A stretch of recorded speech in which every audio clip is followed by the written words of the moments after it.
राजकारणात टीका आणि टोलेबाजी ही नेहमीच रंगत आणते।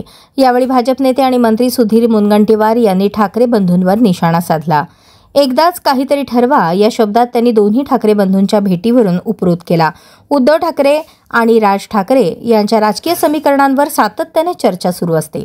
त्यावर भाष्य करताना मुनगंटीवारांनी केलेल्या या टीकेमुळे पुन्हा एकदा राजकीय वर्तुळात खळबळ उडाली आहे। मला वाटतं की एकदा काहीतरी निर्णय त्यांनी करून टाकावा। टीव्ही चॅनलमध्ये एक दिवसाआड कधी राज ठाकरे साहेब देवेंद्रजींच्या घरी गणपती दर्शनाला गेलेत की त्याच्यावरून काही बातम्या होतात, कधी माननीय उद्धवजी माननीय राज ठाकरे साहेब एकत्र आले त्याच्या काही बातम्या होत्या। कोणाचाही आक्षेप नाहीये, त्यांनी एकत्र यावं, एकत्र येऊन महानगरपालिकेची निवडणूक लढवावी। आता बेस्ट कामगार संघटनेची निवडणूक त्यांनी लढवली होती, त्यामुळे आता अशी जी हवा पसरवण्यात येते की दोघे भाऊ एकत्र आले तो कुछ तो भी होने वाला है आणि नंतर लक्षात आलं कुछ भी नहीं होता है।